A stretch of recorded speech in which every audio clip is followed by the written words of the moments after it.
j'ai envie vraiment d'avoir cette peau noire, vraiment. J'utilise de l'encre de Chine parce que ça révèle, il y a une profondeur en fait. Et nous aux Antilles, on a des formes, donc j'aime bien les montrer. J'avais fièrement le drapeau guadeloupéen tout au long de l'expérience et effectivement, ils étaient contents de découvrir cet aspect-là. Bonjour et bienvenue dans votre émission Diva Indigo qui vous emmène dans l'intimité de celles et ceux qui font rayonner l'outre-mer. N'oubliez pas de vous abonner pour ne rien rater. Aujourd'hui, notre invitée célèbre la femme sur la toile, sur les murs. Elle travaille la couleur des émotions et séduit bien au-delà de nos frontières à Paris, mais aussi à New York. Bonjour Jessica Lo. Bonjour. Alors, artiste peintre, nous sommes installés ici chez vous ou à quelques mètres de votre atelier. On peut voir déjà quelques pièces, mais nous allons revenir tout au long de l'émission sur ces pièces. Vous êtes connue pour votre travail autour des figures féminines. Oui. Nous allons donc y revenir, mais tout d'abord, vous explorez aussi d'autres thèmes. Il y a ce tableau, Toche, que vous avez réalisé lors d'une résidence artistique en 2018 organisée par l'UNESCO. Oui. Quel message avez-vous voulu transmettre avec ce tableau ?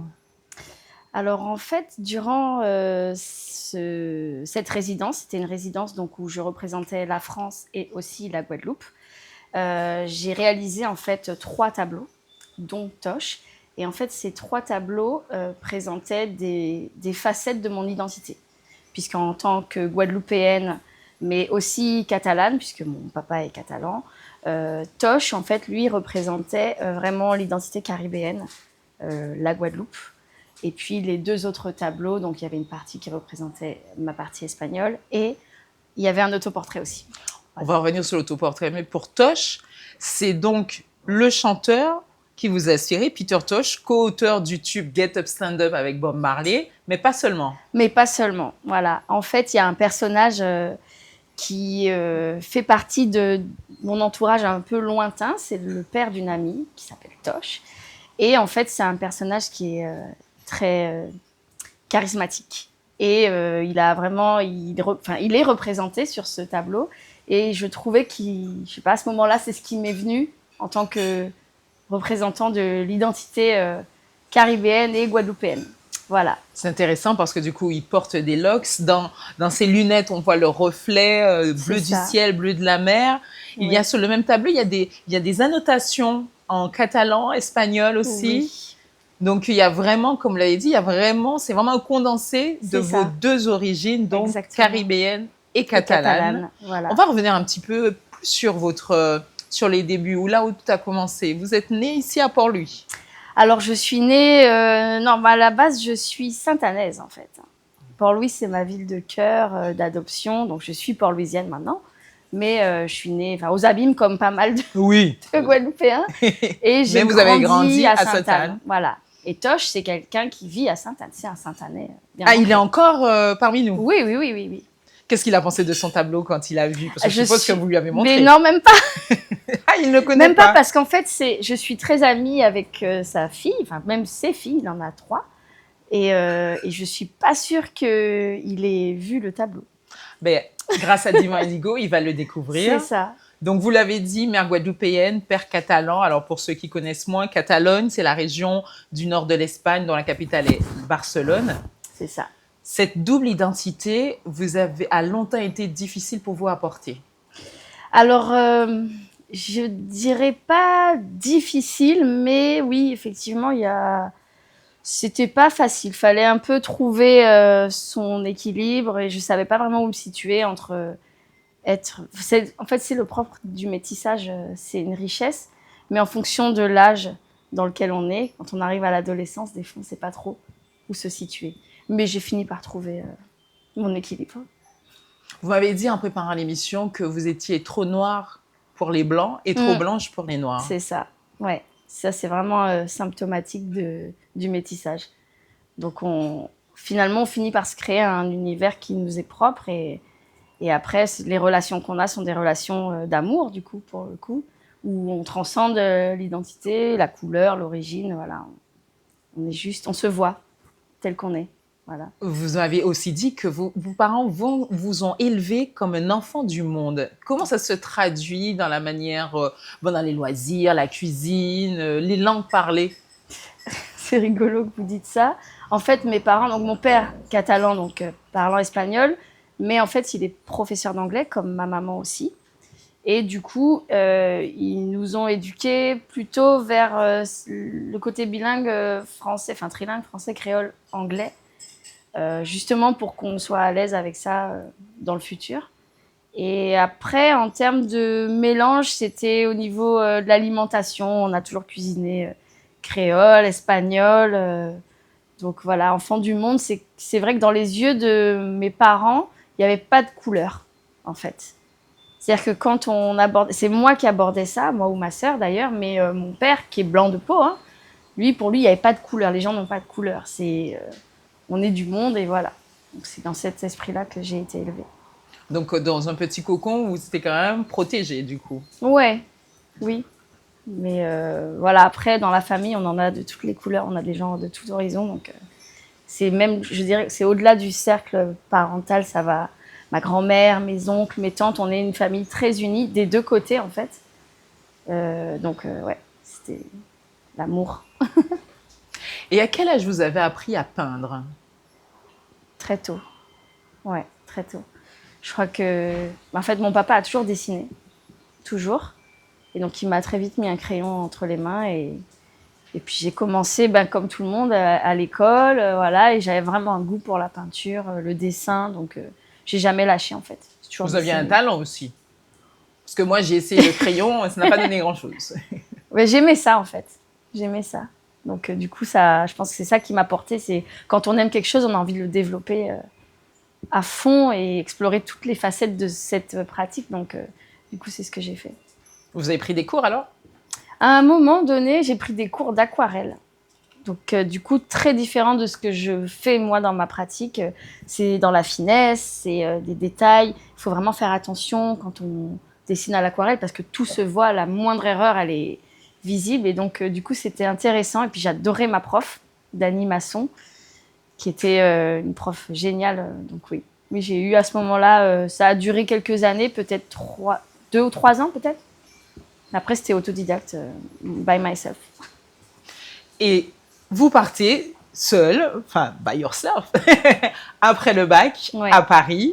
Vous allez suivre, dans les années qui vont suivre, vous allez suivre une formation à l'école d'architecture de la Villette, Ouais. mais aussi dans une école avec une sélection très rigoureuse, les Beaux-Arts. Ouais. Est-ce que vous vous rappelez vos premiers mois aux Beaux-Arts? Ouais. Alors, j'étais pas tout à fait seule. J'étais déjà avec mon chéri à ce moment-là. Et donc, on a parcouru ensemble ce parcours-là. Et ouais, les Beaux-Arts, ça a été un peu... Sur la fin, ça a été un peu une désillusion de ce que j'imaginais. Mais c'était quand même chouette. Mais les premiers mois, déjà. Mais c'était quand même très, très chouette. Parce que là, du coup, déjà, on avait réussi à passer le stade de... Le fait d'être accepté, c'est rigoureux, c'est difficile d'accès. Et donc là, je me suis sentie dans un... Ça y est, quoi, je rentre dans un univers. On avait une école avec des ateliers disponibles pour nous, pour faire toutes sortes de choses et d'expériences artistiques. Et vous êtes beaucoup de sentie tout de rigueur. suite à votre place? Oui. Et en plus, le principe de l'école, c'est qu'en fait, on avait par classe un atelier, c'est-à-dire que c'était un grand volume avec des mezzanines, et les professeurs venaient nous donner cours dans notre atelier. Et pendant tout le reste de la semaine, nous, on travaillait, ça faisait vraiment... Ouais, c'était un atelier d'artistes, donc c'était génial, c'était une expérience incroyable.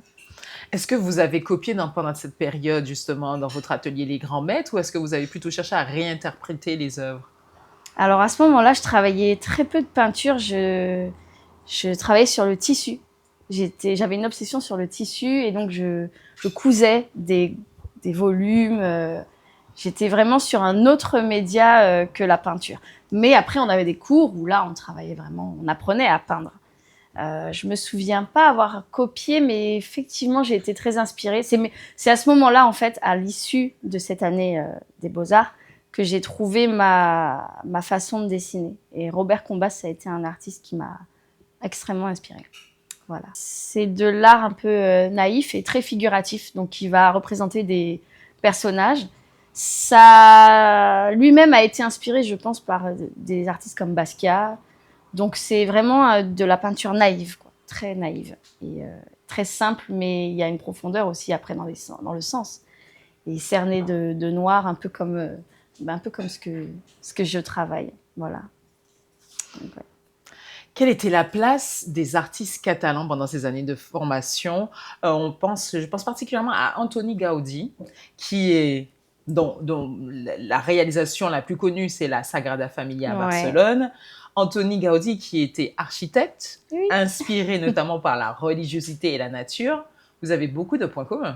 Oui, puisqu'en tant qu'architecte, ben, c'est vrai que Gaudi, il m'a toujours fascinée parce que je voyais en lui l'architecte artiste et l'architecte qui sort du cadre de la rigueur de l'architecture. Pourtant, c'était quelqu'un de très rigoureux, mais justement, le fait qu'il adoptait des formes vraiment très rondes, très harmonieuses, très en lien avec la nature, avec les sens, avec la spiritualité, oui, tout de suite, ça a touché mon cœur. Donc oui, on a des choses en commun. Il vous a accompagné pendant toutes ces années de formation et bien au-delà?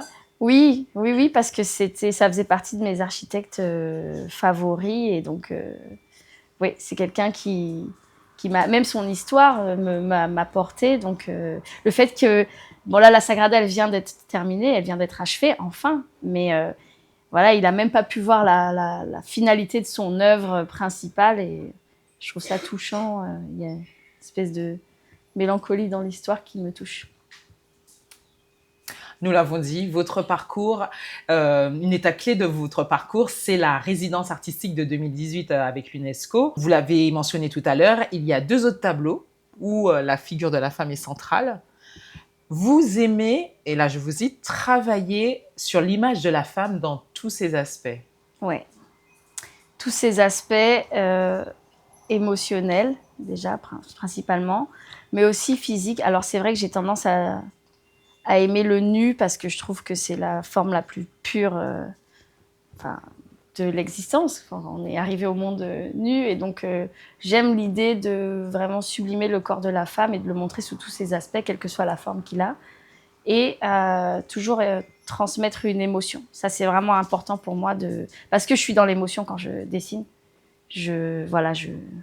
Mais dans cette série qui a voyagé à travers le monde, donc on a pu la voir au siège de l'UNESCO à Paris, Oui. en Italie, mais aussi au siège de l'ONU à New York en 2020. Dans cette série, donc, il y a cette femme, self-portrait, en français autoportrait, qui porte une coiffe donc avec une multitude de pierres précieuses. Oui. Et les bordures, on peut voir ces motifs madras.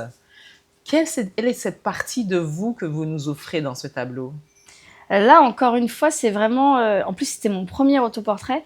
Donc, il y a quelque chose aussi où on doit se transcender quand on fait un autoportrait. C'est pas évident parce qu'on se met à nu doublement. On montre notre travail et on se montre sous une forme.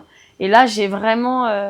je crois que j'avais besoin à ce moment-là de porter cette couronne qui m'a aidée à me présenter au monde pendant cette expérience.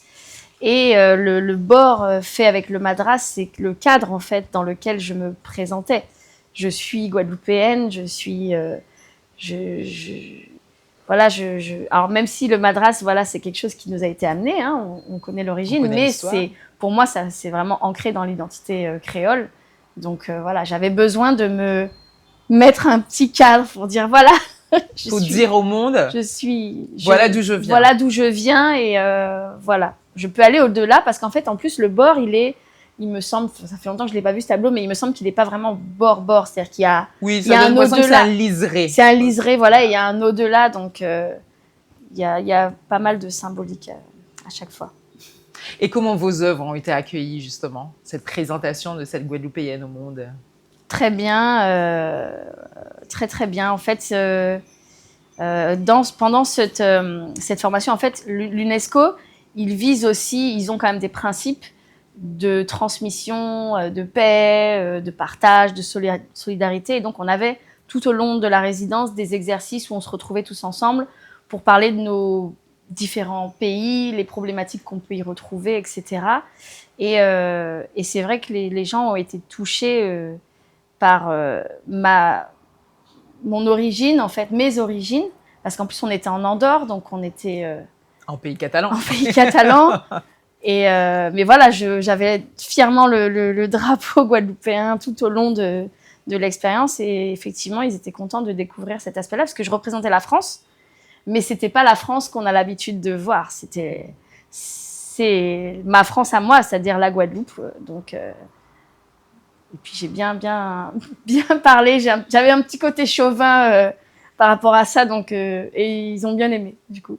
Donc, ils ont retenu la Guadeloupe. Ils ont retenu la Guadeloupe. Après cette expérience qui vous donne un rayonnement international, vous faites le choix de rester plutôt discrète. C'est dans votre entourage qu'on peut découvrir vos œuvres. Pourquoi cette discrétion? Est-ce qu'à l'époque, vous n'assumiez pas encore votre statut d'artiste? Clairement. C'est venu longtemps après, puisque là, l'expérience était en 2018. Et ça fait que bientôt là 2 ans que réellement je montre mon travail au monde. Donc non, je gardais tout pour moi. Je me sentais pas légitime malgré que l'expérience s'était vraiment bien passée, mais je me sentais pas légitime d'aller montrer mon travail, même chez moi en Guadeloupe en fait. Peut-être je sais pas, la peur. Quel a été le déclic alors pour surmonter, dépasser ces peurs? On m'a un peu poussée, hein. Clairement, on m'a même carrément poussée. C'est Virginie, en fait, qui organise le Northwell Surf Festival, qui un jour m'a dit ce serait vraiment bien que tu aies un stand où tu montres tes dessins. Et en fait, j'avais que des dessins sur papier ou digitaux, mais j'avais rien de concret à montrer. Et elle m'a dit, allez, lance-toi. Moi, j'aimerais bien que tu puisses montrer ton travail en tant que dessinatrice. Et donc là, je me suis dit, ok, je vais imprimer, je vais mettre sous blister, et puis je vais me lancer et voir ce que ça donne. J'ai ouvert un compte Instagram. En fait, j'avais déjà ouvert un compte artiste, mais qui était, voilà, dans le néant, on va dire. Et là, du coup, j'ai montré et il y a eu un bon retour. Donc, je me suis dit, ok, je continue alors. Ça vous a encouragé? Ah ouais, clairement. L'art est pour vous donc une manière de se projeter sur le monde, un regard qui évolue. Dans votre collection âme nue, dont nous avons un exemple, un des tableaux de cette collection juste à côté de vous. Donc vous avez utilisé la peinture comme un appareil photo qui capture la beauté de l'âme féminine, les silences, l'invisible. Ce travail a dû être difficile. Oui, ça a été. Il a fallu que j'aille au-delà en fait de ce que j'avais l'habitude de faire et du confort que c'est de peindre pour soi. Là, je créais une collection qui allait être visible lors d'une exposition. Donc, ça demande une concentration. Il faut être. Enfin, pour ma part, en fait, dans ma pratique, j'ai besoin de juste bloquer un peu et faire que ça. Donc, mettre entre parenthèses ma vie d'architecte et me lancer là-dessus. Et après, ce que j'en ai sorti... Ça vous a pris plusieurs semaines, plusieurs mois? Oui, plusieurs mois. Je ne pourrais pas dire combien, mais ça a été très concentré, en fait. Donc, peut-être sur 2 mois, quelque chose comme ça, à faire que ça. Et là, par exemple, ce tableau, c'est le fruit d'une introspection ou c'est aussi le fruit d'échanges avec les amis Ce tableau, en fait, il représente en fait la sororité. On ne sait pas si c'est 2 sœurs, 2 amies. J'aime bien laisser les gens découvrir et voir les choses à travers ce que je peins. Moi, j'ai une idée qui m'est propre, mais voilà. Et quelle est votre idée qui vous êtes propre? Là, c'était la simplicité. En fait, elles font un selfie, on ne s'en rend pas compte. Parce que c'est intemporel, en fait, ce tableau. On ne sait pas à quelle époque elles sont. C'est 2 femmes qui sont nues. Ça pourrait être une époque primaire, des peuples premiers. Et en même temps, elles ont une posture très contemporaine. Et je n'ai pas montré en fait, ce qu'elle a dans les mains, mais en fait, théoriquement, elle tient quelque chose. Ce geste qu'on fait tous. Ce geste qu'on fait tous, en fait, de se prendre en photo. J'ai volontairement pas montré pour ne pas donner une temporalité au dessin. Et là, j'ai vraiment travaillé, parce qu'à la base, c'était un croquis que j'ai fait, en fait. Et j'avais vraiment envie de garder l'effet recherche et croquis, alors que d'habitude, je travaille très, très maîtrisés, des bords très propres. Et là, j'avais envie de donner cette vibration au dessin. Voilà. Vous avez aussi cette série des Black Faces où le noir devient révélateur de beauté. Ouais, c'était important pour moi de montrer la beauté et la profondeur de cette couleur de peau qui, basiquement, on dit, voilà, on est noir, on est blanc, c'est toujours des dualités. Et là, je me suis dit, ouais, j'ai envie vraiment d'avoir ces peaux noires, vraiment. J'utilise de l'encre de Chine parce que ça révèle, il y a une profondeur, en fait. Et puis, ça permet aussi de révéler les couleurs autour. Donc, j'ai fait toute une série là-dessus. Intéressante. Et en termes de réception, est-ce que vous avez senti justement que ça permettait de faire évoluer le regard parfois sur soi-même ou le regard des autres? C'est vrai qu'on m'a interrogée sur le choix de pourquoi les peaux vraiment noires de G. Mais j'ai l'impression que sur cette collection, ce qui a le plus intrigué, c'est la nudité en fait. Les gens n'ont pas l'habitude d'être confrontés à la nudité, alors qu'en art, c'est quand même quelque chose de très basique. Donc, ils ont plus été orientés sur le fait de montrer des corps que la couleur même de la peau. Pourquoi est-ce important pour vous de montrer les corps?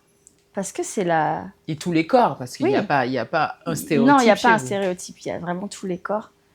Parce que c'est la vérité pure, en fait. On ne peut pas se cacher quand on est nu. On est nu, on est comme on est venu au monde et on ne se cache pas derrière ni des masques, ni des vêtements, c'est l'identité la plus pure. Et puis en plus, en tant que femme, on a toujours, en fonction des tranches d'âge qu'on traverse, un rapport au corps qui peut être facile ou difficile. Et en fait, j'ai envie de montrer aussi que le corps, il est beau sous toutes ses formes, en fait. Et puis nous, aux Antilles, on a des formes, donc j'aime bien les montrer. Je trouve ça intéressant. En avril dernier, vous avez dévoilé à la galerie UCA une exposition intitulée L'amour toujours, une déclaration d'amour. Comment arrive-t-on à se dépasser en tant qu'artiste pour explorer comme ça à chaque fois de nouvelles directions? Moi, c'est le cœur qui me guide, toujours. J'ai pas de... Alors, là, je vais entamer un cheminement artistique qui prend un autre narratif, mais en tout cas, pour cette expo, L'Emmou, c'est vraiment transmettre l'amour sous toutes ses formes. Dans cette exposition, il y a plusieurs tableaux. Il y a un tableau avec plusieurs femmes qui sont toutes ensemble. Donc là, encore une fois, j'explore ce rapport à la sororité, le soutien entre les femmes. Et on a aussi le couple. On a donc cette notion d'amour dans le couple. Et on a aussi l'amour pour soi, puisqu'on a un tableau où il y a une femme seule qui est dans un amour pour elle-même. Donc, voilà. Vous vous exprimez sur la toile, mais aussi sur les murs. Il y a une fresque, par exemple, réalisée à Pointe-à-Pitre. Ouais. Et aussi sur les objets, le mobilier. D'ailleurs, là, vous êtes assise sur l'un de vos fauteuils. Est-ce qu'il a un nom? Alors, il avait un nom. Vous vous rappelez plus? Je me rappelais plus. En fait, je crois que c'est Edith. En fait, c'est la petite histoire. C'est que quand je l'ai fait, j'ai tendance à avoir un peu une obsession pour le noir et blanc. J'adore en mettre. Même quand je regarde le cimetière de Morne-à-l'Eau, j'adore. C'est identitaire aussi de chez nous.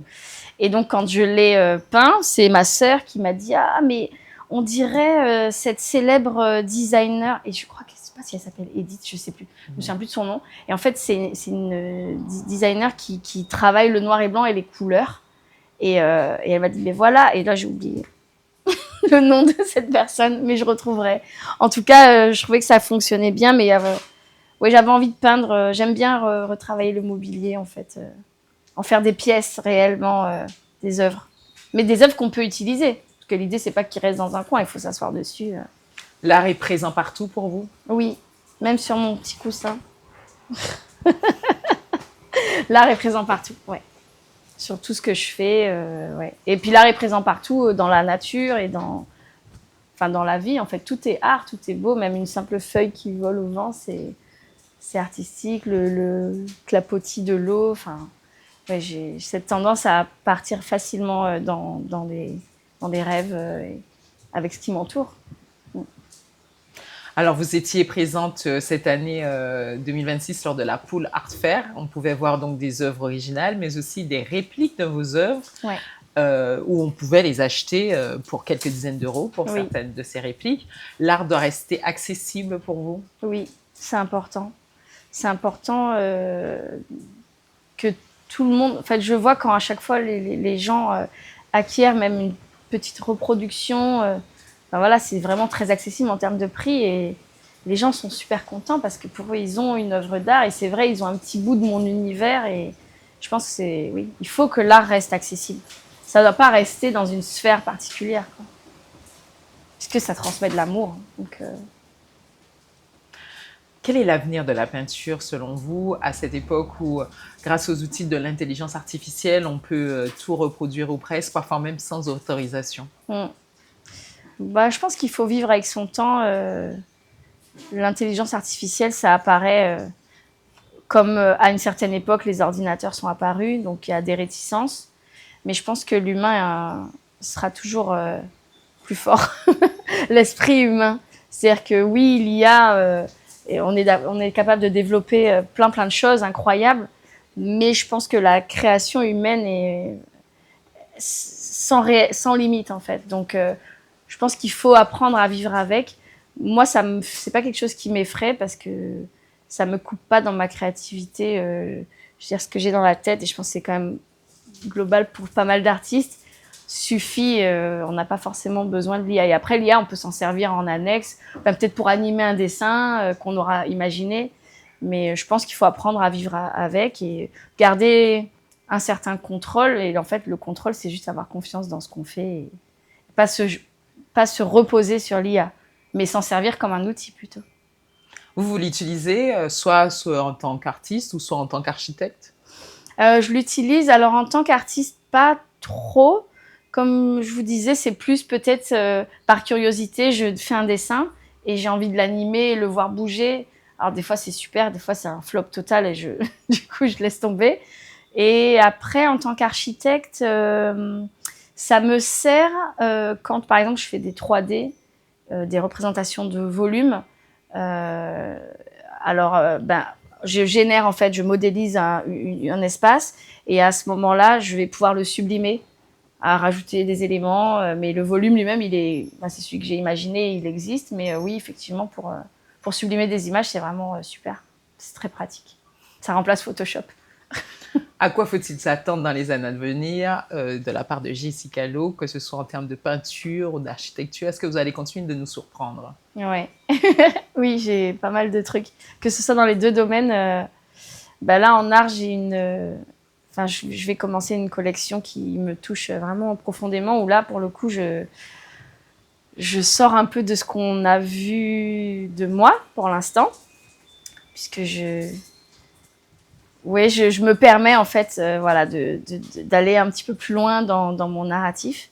Donc il y a des choses qui vont arriver qui seront un petit peu plus profondes, on va dire. Et puis en architecture, j'ai un petit projet que je nourris depuis longtemps. Maintenant, il faut que je le fasse naître. Voilà. Beaucoup de mystères, il va falloir suivre ça. Oui, je ne peux pas en dire trop pour l'instant.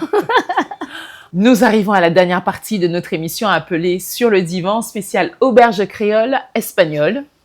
C'est donc, ça. 10 questions et vous avez donc 50 secondes pour répondre à chacune de ces questions. Ok. Voilà, réponse courte. Ça marche. Première question. Comment dit-on « moi meo » en catalan? Je n'en ai aucune idée. Je ne sais pas du tout. Vous avez droit à l'appel à un ami ou Ouais. appel à un papa. Alors, ouais. Eh ben, mais est-ce qu'il va répondre au téléphone? Je ne suis pas sûre. Les 50 secondes se sont écoulées. Voilà. Donc, on saura plus tard comment on dit « je t'aime » en catalan. C'est vrai. On compte sur vous pour nous Ça donner marche. un. Je ferai quelque chose là-dessus. Deuxième question, qu'est-ce qui dans votre sac, à main ou à dos, je ne sais pas qu'est-ce que vous préférez, appartient à la culture créole et ce qui appartient à la culture catalane? Alors, j'ai une petite besace. Qu'est-ce qu'il y a dans mon sac? La culture créole. Oui, j'ai toujours un petit... Alors, c'est de l'huile essentielle de menthe, mais ma maman, elle, c'était de l'alcool à dos qu'elle avait. à l'époque. Alcolado, tout le monde a ça dans son sac, Tout toutes le les monde grand-mères. connaît l'alcoolade. Donc voilà, l'alcolado, c'est pas super bon. J'ai regardé la Ça sent très composition. fort. Non, mais la composition, c'est pas GG, donc je suis privilégiée la menthe. Et l'autre chose, c'est qu'est-ce qui est catalan? Oui. Je dirais le petit miroir avec le rouge à lèvres. Pour être toujours. Oui, tu... Alors, d'ailleurs, Très j'en ai bien. même pas en plus. C'est vrai qu'on a moins de miroirs en Guadeloupe, mais on est toujours... C'est Enfin, il me semble. ça. Ouais. Qu'est-ce qui, dans votre cuisine, appartient à la culture créole et à la culture catalane? J'ai le plat à paella et l'huile d'olive, toujours. Et culture créole, ouais, j'ai le faitout, le faitout et les épices. Hein. Ouais, clairement, ça, c'est... On peut pas faire ça, en fait. C'est impossible. Donc, vous faites la paella avec les épices locales. Oui, voilà. Je connais pas la recette de la paella. Non, mais ma cuisine, elle est vraiment très intuitive. Hein. C'est fou. Qu'est-ce qu'il y a dans le frigo? Hop, ok. Et c'est toujours beau à l'arrivée. Oui, c'est toujours bon. Tant mieux. Un voyage entre amoureux se planifie en Guadeloupe ou en Catalogne? Ben, financièrement, ce sera d'abord la Guadeloupe. Et oui, pourquoi pas la Catalogne. Ouais. Mais en fait, en vrai, non, j'aurais même vu ailleurs encore. Plus loin. Ouais, plus loin. Un voyage en famille en Guadeloupe ou en Catalogne? Catalogne. Ouais, clairement. Que les enfants puissent...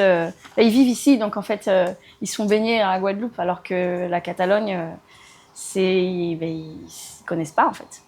Enfin, pas beaucoup, en tout cas. Donc, Catalogne. Donc, ce sera un voyage découverte Ouais. de l'autre partie Ah oui, oui. des racines familiales. La famille, donc, qui est essentielle pour vous. Vos enfants aussi sont des enfants du monde? Oui. Même physiquement, on ne sait pas d'où ils viennent.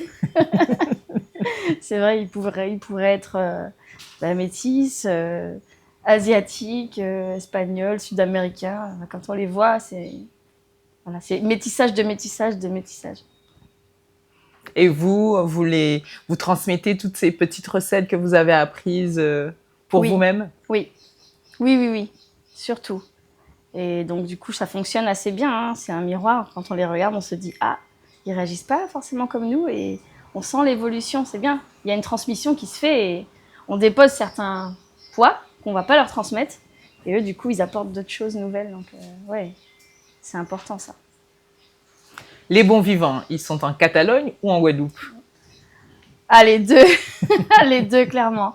Ouais, vraiment, du coup, j'ai un métissage de deux nations qui sont très, très chauvines et très sur leur identité.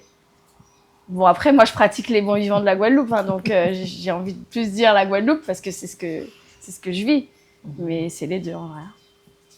Qu'est-ce qu'il faut absolument éviter quand on rencontre un Catalan?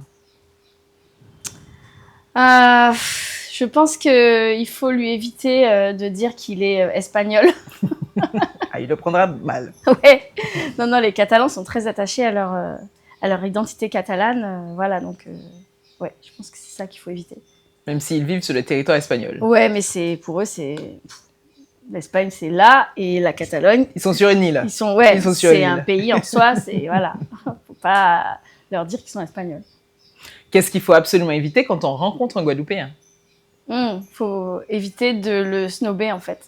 Faut tout de suite dire bonjour. Faut être... parce que nous, on est comme ça, en fait. On est dans la transmission, le partage, la joie. Donc, si on nous aborde déjà sans dire bonjour, ça va pas. C'est le premier truc. C'était aussi ma réponse. Si on m'avait posé la question, c'est exactement ça. C'était, il faut pas oublier de dire bonjour. En fait, il faut commencer par la base, tu vois. Tu dis bonjour, après on parle de ce que tu veux. Et après, il y a le s'il te plaît aussi. Et le s'il te plaît, voilà. Ouais, c'est important. C'est important. Les Antillais et les Espagnols sont tous les deux des amoureux du ballon rond. Alors, on va faire un peu de football fiction. Lors d'un match Guadeloupe-Barcelone, quelle couleur porterez-vous? La Guadeloupe, c'est évident. Il n'y a pas photo. Lors du dernier match, là, je soutenais la France. Il y avait l'Espagne. Mais bon, ouais. Hein. Vous avez choisi. Vous avez fait votre choix. Mais oui. Merci d'avoir répondu aux questions de Divan Indigo, d'avoir partagé toutes ces confidences. N'oubliez pas de vous abonner pour ne rien rater, pour voir et revoir cette émission. À bientôt pour un nouvel invité.